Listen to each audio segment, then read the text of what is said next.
A grande pergunta: o que vai acontecer a partir de agora no Afeganistão? Em 30 de agosto, um dia antes do previsto, os Estados Unidos encerraram a retirada de suas tropas. Além dos soldados que embarcaram, houve a saída de cerca de 120 mil pessoas, entre norte-americanos que estavam no país e afegãos que de alguma maneira trabalharam com as forças de ocupação, como tradutores, funcionários de governo, etc. A retirada foi um caos, levando à inevitável comparação com a debandada de Saigon, no Vietnã, em 1975. Naquela época, centenas de pessoas se penduravam nas escadas procurando lugar nos helicópteros. E hoje, no Afeganistão, também centenas de afegãos e norte-americanos se amontoaram nas escadas de aviões buscando lugar para fugir do país. Muito icônica a foto do Hércules C-30, com mais de 600 pessoas socadas esperando o embarque do avião de resgate. No Afeganistão foram 20 anos de ocupação, iniciada logo após o ataque às Torres Gêmeas, em 11 de setembro de 2001. Na época, o Talibã no poder acobertava a Al-Qaeda de Osama Bin Laden, o arquiteto do maior ataque terrorista da história, causando a morte de centenas de pessoas em pleno território norte-americano, no coração de Nova York. A invasão dos Estados Unidos com aliados da OTAN e o grupo afegão, denominado Aliança do Norte, foi avassaladora. Em 7 dias, o Talibã estava de joelhos. A entrada dos combatentes opositores em Cabul selava a derrota. Em 6 de dezembro de 2001, o Talibã se rendia. Ao longo de 2 décadas de ocupação, segundo estudos, morreram cerca de 160 mil pessoas, das quais 2.300 foram soldados americanos, 3.900 forças mercenárias recrutadas, 1.150 soldados das tropas aliadas e o restante, soldados afegãos e a população civil. Muito fácil de ver que a população foi a maior vítima, com milhares de mortos. Muitas dessas mortes foram por causa da falta de remédios ou de atendimento médico, doenças causadas pela destruição do sistema de tratamento de água e outros fatores correlatos. Claro que o custo desse desastre não foi baixo. Uma estimativa calcula que a conta paga ficou em torno de 2,26 trilhões de dólares, contestado pelo Pentágono, que alega não ter passado de 1 trilhão de dólares.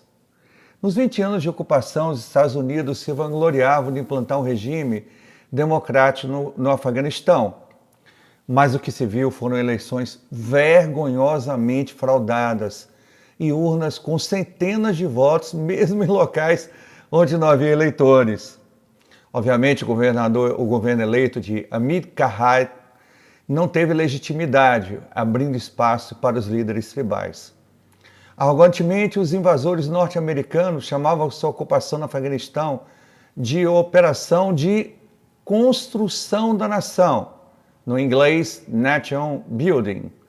Mas se conseguiram alguma coisa foi dar espaço ao plantio de ópio, que havia sido praticamente erradicado na época do Talibã.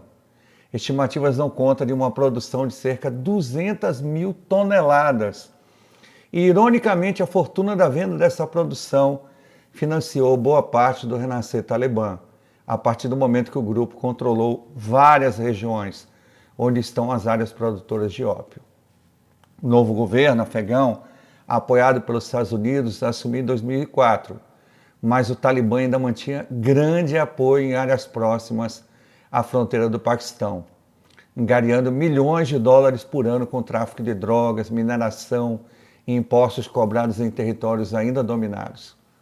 Nos últimos anos, o Talibã passou a lançar mais ataques suicidas, e as forças internacionais que atuavam no Afeganistão enfrentaram dificuldades para conter esses atentados.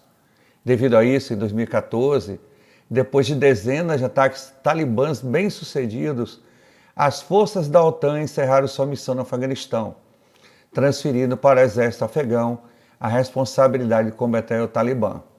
Ocorre que esse exército, apesar de muito bem equipado, não conseguiu impedir a escalada, e isso deu força ao grupo, que conseguiu ampliar os territórios dominados e passou a explodir mais e mais e mais bombas contra membros do governo e alvos civis. Pensando no país como um todo, os efetivos avanços que a população trouxe, quais os benefícios? Para a população mais humilde, praticamente nada. Quase não há escolas e hospitais. Milhões e milhões injetados pelos Estados Unidos pararam nas mãos dos líderes locais e poderosos senhores da guerra. Tudo isso, de certa forma, ajuda a entender a surpreendente escalada do Talibã no mês de agosto, em direção a Cabul, conquistando diversas cidades afegãs em poucos dias. Na estimativa do Serviço de Inteligência norte-americano, o exército afegão, treinado e com muitas armas poderosas, inclusive aviões de combate, seria capaz de conter os talibãs. No ano passado, patrocinado por Donald Trump, houve um acordo de retirada das tropas norte-americanas, previsto para esse ano, em maio de 2021, o que não ocorreu, levando os talibãs a iniciarem uma ofensiva final, alegando o descumprimento do acordo. Se de um lado havia o temor do terror talibã, de outro havia um exército que não recebia pagamento há meses. Nos vários distritos afegãos havia escassez de comida, governantes corruptos exploravam a população local. Para esses afegãos das aldeias e pequenas cidades, é como se o Talibã que estava chegando fosse um mal menor. Bom, qual será o futuro do Afeganistão? O Talibã faz uma série de promessas. Nos vários pronunciamentos, garante que não colocará obstáculos à saída de afegãos que não queiram permanecer no país. Promete que não darão abrigo a grupos terroristas, mas enfrentam ações da vertente afegã, o Estado Islâmico. Haja visto o horroroso atentado à bomba no aeroporto de Cabul, matando dezenas de pessoas. Promete que vão garantir os direitos das mulheres, mas com base nos princípios da Sharia, que é uma versão radical do islamismo. Tristemente, não sai da memória cenas que mostravam mulheres usando a burca, que virou um símbolo da opressão talibã. Vale ressaltar que as propaladas mudanças de gênero implantadas pelos norte-americanos em benefício das mulheres não passaram de perfumaria, com raio de ação restrito à capital Cabul. Biden, por sua vez, não está em boa situação. Se apoia no esquecimento do eleitorado, que muito em breve não se lembrará do fiasco em Cabul, é o que ele espera, mas terá de enfrentar duros ataques da oposição, apesar do acordo de retirada ter sido iniciativa do governo Trump. Cenas de caixões de soldados americanos retornando do Afeganistão com a bandeira norte-americana estão coladas na imagem de Biden. Está na sua conta também o abandono de vasto equipamento bélico moderno, incluindo helicópteros, carros de combate, metralhadoras e centenas de fuzis, hoje em mãos do Talibã, inclusive vários Tucanos, que são aviões fabricados pela Embraer, muito eficientes no ataque a forças terrestres. Além disso, a China gradativamente vem se aproximando dos talibãs, com a promessa de encerrarem o apoio aos grupos dissidentes muçulmanos da região de Xinjiang, fronteira com o Afeganistão, que já deram muita dor de cabeça ao regime chinês. A China tem grande interesse na exploração de minérios essenciais para a indústria eletrônica, que são abundantes na região do território afegão. Na visão de muitos analistas, a conquista talibã é um desastre. O país já vive uma crise humanitária terrível. A ONU já fez um alerta de possibilidade de uma crise horrorosa de fome aguda e cerca de 10 milhões de crianças precisam de ajuda. Apesar da retirada, as operações militares norte-americanas continuam no enfrentamento aos insurgentes do Estado Islâmico.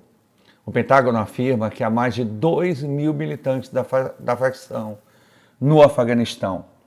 Na semana passada, houve ataque aos rebeldes, com drones com efeito colateral da morte de civis, inclusive 7 crianças, segundo relatos. Em várias cidades já vigoram as restrições do uso de burca pelas mulheres, perseguição aos afegãos que de alguma maneira serviram aos americanos, execuções de opositores revivendo o regime derrubado em 2001. De resto, as imagens de helicópteros resgatando diplomatas norte-americanos da Embaixada de Cabul e de afegãos pendurados em aviões serão lembradas para sempre e remetem à queda de pessoas nas alturas das Torres Gêmeas do ataque de 11 de setembro. Nada mais trágico e torcer para que tudo isso não faça renascer um Donald Trump passando por cima de Biden nas próximas eleições.